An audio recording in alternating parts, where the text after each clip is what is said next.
국내외 이슈 그리고 투자 전략까지 세 가지 축으로 시장을 분석해보는 마켓 트라이앵글 지금 시작합니다. 도움 말씀을 유니스토리 자산운용 김장렬 본부장과 함께합니다. 안녕하십니까? 네, 안녕하십니까? 반갑습니다. 자, 첫 번째 키워드부터 바로 확인해 보도록 할게요. 같이 보시죠. 자, 첫 번째 키워드는 중국의 맹추격입니다. 중국의 AI 산업 정말 무섭게 성장하고 있죠. 저는 사실 딥시크를 써본 적은 없지만 외신 평가들을 보면 상당하다 이런 얘기들도 많고요. 또 미중 반도체 격차가 나노초에 불과하다 이런 얘기들도 나오고 있는데 중국의 AI 산업 어느 정도 수준까지 왔다고 보십니까? 오늘도 오래간만에 출연하는데 시간이 부족하니까 제가 압축해서 말씀드릴게요. 첫 번째 질문하고 두 번째 질문은 뭉쳐서 말씀드리면 중국은 미국 대비했을 때 딥시크 얘기하는 그거 라지 랭귀지 모델하고 두 번째 중국이 한국하고 비슷하게 HBM을 만든다고 화웨이가 얘기하는데 둘 다 두 세대, 세 세대 늦어 있습니다. 원래 3세대 정도 늦어 있는 것이 좀 따라와서 한 두 세대 늦었다는 얘기인데 두 세대 늦었다는 얘기는 코스트가 무조건 50% 이하가 아니면 경쟁이 안 돼요. 두 번째는 걔네 로컬 리ኳ어먼트, 걔네 중국 자체 수요가 크잖아요. 그렇죠. 그거를 만족시키기 위해서는 성능이 두 세대 늦어도 상관없어요. 그래서 성능을 맞춘다는 측면에서는 걔네들이 필요한 성능보다는 다소 낮지만은 걔네들이 로컬 리ኳ어먼트 하는 정도는 생산할 수 있다라고 보기 때문에 그런 거예요. 그래서 그 정도 임팩트이기 때문에 그것이 전 세계 시장에 영향을 미치는 거는 크지는 않다고 보고요. 그냥 중국의 자립을 위한 끊임없는 투쟁이다라고 보시면 됩니다. 다만 과거에 중국이 2025 할 때처럼 2015년도에 2025년에 독립한다 했잖아요. 독립한다는 기술적 독립이 말만큼 빠르진 않습니다. 그래서 보통은 10년 걸려요. 최근에 아무리 빨라졌다고 5년 걸리는 거니까 이런 얘기가 보통 2년 전 나왔거든요. 지금보다는 아마도 향후 한 2, 3년 뒤에는 수급에 영향이 있을 수 있습니다. 그러니까 지금 2세대까지 좁혀오는 속도보다 더 빨라질 가능성이 있으니까 경계의 등은 경고등까지는 아니고 황색등은 킬 필요 있지만 지금 언론에서 얘기하는 것처럼 그거 어떤 주가적인 임팩트를 미친다는 거는 별로 그렇게 신경 안 써도 된다라고 1번, 2번을 통틀어서 말씀을 드리겠습니다. 네, 좋습니다. 중국의 AI 산업이 많이 발전하기는 했지만 아직 갈 길이 좀 많이 남아있다 이렇게 얘기를 해주셨는데 그럼에도 불구하고 지금 미중 반도체 갈등 이쪽 분야에서의 어떤 마찰함은 계속 들리고 있는 상황이거든요. 미국의 중국 견제 앞으로도 계속 될까요? 네, 계속될 겁니다. 그거는 미국이 살아남기 위해서 하는 거니까 경쟁을 놔두면은 과거처럼 이제 소련하고 일본을 누를 수 있을 정도의 패턴으로 중국이 될 수는 없다고 보기 때문에 거기는 지정학적 기술적 경쟁이 들어가기 때문에 끊임이 없을 것입니다. 대두로 수입하고 뭐하고 시진핑 만나서 그런 얘기는 간밤에 그런 이슈들이 또 나왔었죠. 네, 그런 거는 이제 다른 부차적인 이슈인 것 같고요. 그 다음에 미국의 농민들이 있으니까 기술적인 거는 스탑이 안 될 것 같고 더 강화될 것 같아요. 물론 미국의 다른 기업들이 자기네는 중국 시장이 전 세계 시장에 차지하는 비중이 10%, 20% 되기 때문에 그거에 대한 거는 아쉽죠. 아쉽고 계속 거기에 어필하는 제품을 만들겠습니다만 미국 정부 입장에서는 트럼프의 중간 선거 이후 또는 공화당이 계속 지속되는 한 그 강도가 약화되지 않을 것 같아요. 그래서 그거는 의무심의 여지가 없다고 보고요. 그런 과정이 한국 업체한테는 단기적으로 나쁘지 않습니다. 우리가 중국에 수출하는 거에 영향을 받고 있습니다만 가장 중요한 건 우리도 기술력 차이를 느끼고 있어야 되는 건데 기술력 차이는 우리 스스로 중국과 상대할 수는 없기 때문에 미국이 이렇게 방패막이 해주는 거는 플러스 마이너스 본다면 플러스가 한 70, 부정이 마이너스 30 이렇게 보겠습니다. 네. 자, 미국의 지금 어떤 반도체, 중국과의 패권 경쟁이 우리에게도 어떻게 보면 기회가 될 수 있다 이렇게 정리를 해주셨고요. 다음 키워드 같이 확인해 볼까요? 두 번째 키워드입니다. 두 번째 키워드는 호황 시그널입니다. 저희가 반도체 얘기를 계속하고 있는데 반도체 얘기가 나와서 지금 9월 수출도 역대급이라고 하고 슈퍼사이클이 시작됐다고 보시는 겁니까? 어떻게 생각하세요? 네, 슈퍼사이클의 정의가 중요하죠. 슈퍼사이클은 몇 년이 슈퍼사이클이냐, 바닥에서 주가가 얼마나 올라가서 슈퍼사이클이냐, 관계되는 회사 중에서 몇십 %가 상승해야 슈퍼사이클이냐 이런 규정이 사실은 논의가 전제가 안 된 상태에서 사람들이 쉽게 슈퍼사이클 하는데 이익이 4조 하다가 이익이 10조 나오면 슈퍼사이클이냐, 이익이 4조 하다가 15조가 나오면 슈퍼사이클이냐 이런 거잖아요. 삼성전자 말씀드릴게요. 삼성이나 하이닉스나 지금 이 3분기 실적이 10조에서 11조 얘기되고 있습니다. 주가는 이미 어느 정도 올랐죠. 우리가 작년에 삼성전자 같은 경우에 8월 달에 작년 8월 달에 예. 바라본 3, 4분기, 4, 4분기 실적에 대한 전망이 얼마였냐면은 분기 10조 정도 나오는 작년 2분기 실적 기준에서 3분기, 4분기가 13조, 14조였어요. 예. 그렇게 바라볼 때 목표 주가가 11만 원이었거든요. 자, 지금이 얼마냐? 지금 10조, 11조 나온다는데 예. 내년도 평균 분기 실적이 삼성하이닉스가 13조 정도 됩니다. 그럼 작년 8월 달에 바라보는 시점하고 비슷하지 않아요? 그렇죠. 작년 8월 달하고 비슷하니까는 목표 주가도 비슷하게 설정이 되는 겁니다. 11만 원. 그러면 슈퍼사이클, 작년 8월 달에 슈퍼사이클 얘기했는가? 라고 물어보셔야 됩니다. 기억이 잘 없으시면은 그때로 돌아가셔야 됩니다. 네. 작년 삼성전자 18만 원, 8만 8천 슈퍼사이클 했다 그러면 슈퍼사이클일 수도 있습니다. 예. 그러면 그 정의는 뭐냐? 그때 이렇게 바라볼 때, 주가가 바라볼 때 슈퍼사이클은 보통은 그게 2년, 3년 간다고 보는 거예요. 다시 말씀드리면 내년도 실적이 올해보다 엄청 좋다는 거. 삼성이 올해 30조가 안 나오는데 내년에 보통 50조 이상 나온다는데 그거는 주가의 인더 프라이스 됐고요. 네. 슈퍼사이클은 그 이후 내후년까지 해서 연속으로 올라가는 게 확신한다면은 아마 목표 주가를 향해서 가는 것이 작년 8월 달에 잠깐 보다가 꼬꾸라졌잖아요. 실적이 안 나와서. 이렇게 안 된다고 보면은 슈퍼사이클로 사람들이 믿는 사람이 생길 수 있다고 봅니다. 이면에는 AI 버블이 나오는데 AI 버블론도 작년 7월 달에 그때 나오고 이번에 또 나오고 있어요. AI 버블론도 두 번, 세 번 있는 세 번째 걸리면은 이거는 버블이 실제화 터질 수 있습니다. 세 번째 버블은 언제 나올 수 있느냐? 제가 그거를 감히 예측은 못하지만 아마도 오픈 AI가 오늘 어저께 좋은 얘기 나왔잖아요. 오픈 AI가 이거저거 다 하고 모든 사람 다 끌어다니는데 오픈 AI는 부채가 너무 많거든요. 걔네들이 향후 그 5년, 4년간에 써야 될 돈이 한 1,000억 달러 이상인데 얘네들이 매출이 1,000억 달러 되는 게 지금 4년 뒤에 어떻게 될지 모르는 거예요.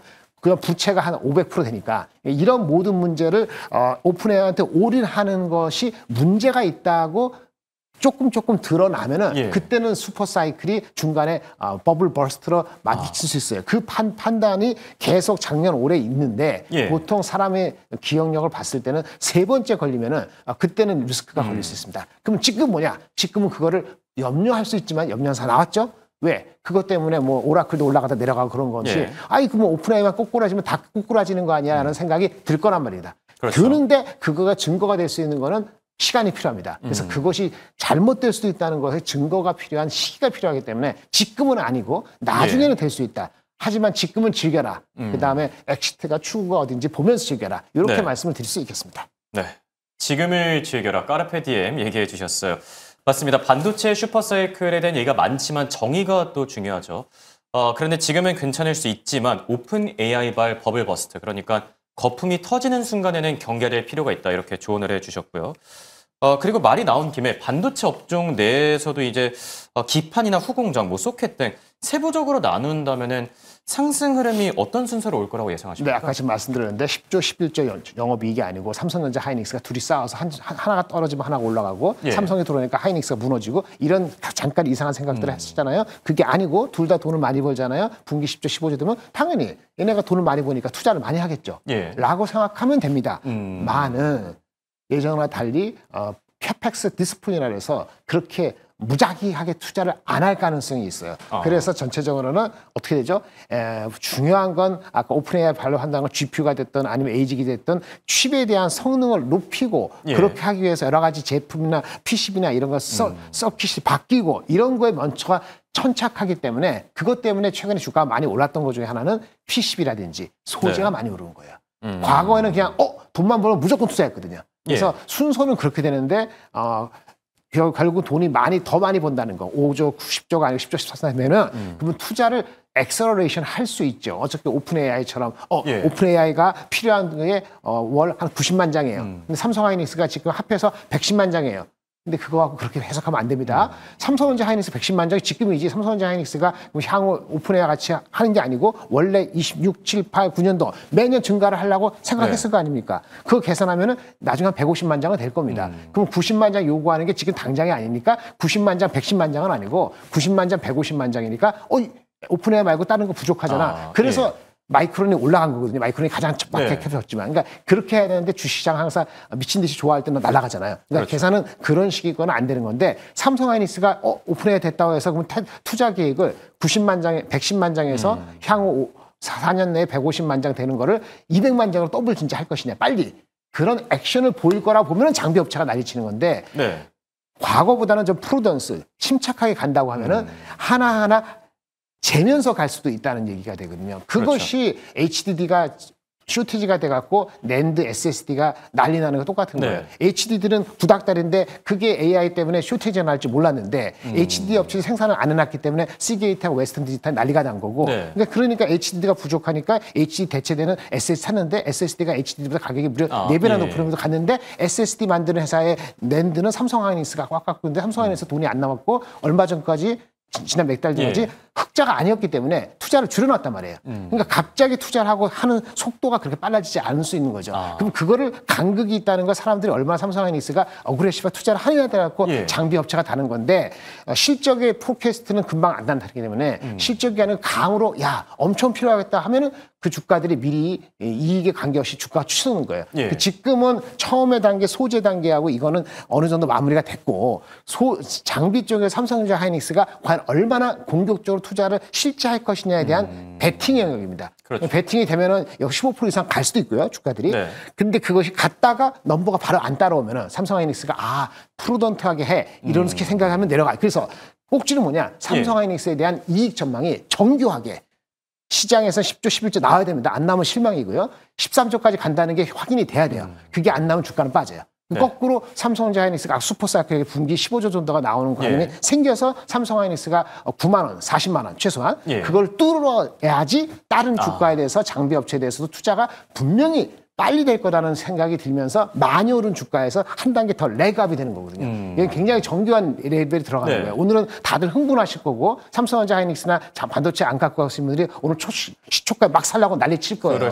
근데 그거는 또 다른 문제입니다. 삼성전자 하이닉스를 중심으로 한국에 가는 거 맞는데 미국의 셔트다운 문제가 지금 해석이 좋게 해석되고 있잖아요. 네. 사람을 자르면 무조건 주가는 오릅니다. 사람이 잘리니까 금리가 인하될 수밖에 없고 그러면은 불투명한 게 아니고 그렇게 돼서 하면은 오늘은 분명히 셀 건데 여기서 쫓아갈 것이냐? 숨고르기 하면서 갈 필요가 있는 거예요. 그래서 이렇게 보시면 되고요. 일단 수급을 봤을 때는 최근에 올라온 각도가 있기 때문에 여기서 단기 업사이드는 5에서 10% 정도면은 일단 단기 마무리할 가능성이 있고요. 한국 자체의 이슈, 상법이라든지 뭐 금산 분리 이런 거로 인해서 어떻게 하느냐가 우리 연휴 끝나고 나서는 더 중요한 이슈가 될 수 있고 오늘은 요 정도까지만 보시면 되니까 5% 정도의 플러스 마이너스면은 이익 실현이 또 반대로 나올 수 있다. 이게 현실적이다. 이렇게 말씀드리겠습니다. 네. 반도체와 관련해서 좋은 이야기를 너무 많이 해주셔가지고 자, 세 번째 키워드도 봐야 되는데 바로 보도록 하죠. 세 번째 키워드는 최대 3,690입니다. 이 질문도 좀 드리고 싶어가지고 제가 반도체 쪽에서 질문을 좀 마무리해봤는데 반도체가 만약에 3분기 실적 시즌을 견인해 준다면 10월 달에 코스피 과연 어디까지 갈 수 있을까요? 네, 제가 KB증권에서 내온 것 같은데 KB증권 제가 뉴스 센터장이 아니기 때문에 잘 알 수 없습니다만 삼성전자 하이닉스가 10조하고 11조가 컨센서스예요. 3분기 실적이. 삼성전자가 14일 날 실적 발표됩니다. 14일 연휴하고 나서 14일 화요일입니다. 그리고 실제 모든 포캐스트는 2주 뒤에 나와요. 그럼 14일하고 28일에서 제가 여기 다시 나온다면은 그때 정확히 말씀드릴게요. 하지만 삼성전자 하이닉스가 10조, 11조 되는 것만 가지고 3,700 가느냐? 그건 불가능할 수 있습니다. 왜냐면 다른 게 붙어야 돼요. 다른 게 보탬이 되는 게 두 가지 요건이 있는데 조선하고 방산, 우리나라만의 이슈 그것이 버텨야 됩니다. 보통 수급적 삼성전자 하이닉스가 5% 치고 나오면 여기 빠지거든요. 이게 올라가는 거 별도로 안 빠지면 돼요. 그리고 환율이 1410, 1420 안 가면 돼요. 이 두 가지 삼성하이닉스하고 요거 다 합치면은 제가 겐또로 한다면 대충 하면 3,600 정도는 가능하다고 봅니다. 세 가지 컴비네이션이 안 되면은 뭐 그 이하에서 낼 것 같고 뭐 미스되면은 뭐 지금에서 약간 올라가다 말겠죠. 그건 14일 이후에 다시 만날 기회가 있으면 그때 보시죠. 네, 알겠습니다. 조선과 방산이 잘 버텨줘야 되고 또 환율이라는 변수도 중요하다 이렇게 얘기해 주셨는데 끝으로 긴 연휴 기간 동안 투자자들의 실적 시즌을 어떻게 준비하면 좋을지도 궁금하거든요. 미국 시장에서는 어떤 움직임 준비하는 게 좋을까요? 오늘 준비할 게 없죠. 시작하는데 뭘 준비해? 아까 말씀드렸잖아요. 오늘 뭐 잘 나갈 종목이 5% 넘어가면 이익 실현 나올 수 있다. 그리고 아까 뭐 금산 불릴 거 있으니까 관련되는 금융주가 좀 오르겠죠. 따라가느냐는 건데 어저께까지 80%의 주식 시장이 없으면은 오늘 따라가는 건 실익이 없어요. 그럼 미국에 어떤 일이 있을 것이냐? 한미 관세 협상 이거에 대한 여러분들의 베팅이 필요하면 오늘 할 수 있고요. 아니면은 13일 날 아까 13일 날 왔을 때 환율이 1390 이하로 가잖아요. 네. 그러면 그때 시초가에 따라가야 됩니다. 아, 네, 알겠습니다. 실적 시즌을 대비하는 차원에서 투자 전략까지 잘 들어봤습니다. 지금까지 김장렬 본부장과 함께했습니다. 대단히 고맙습니다. 네, 감사합니다.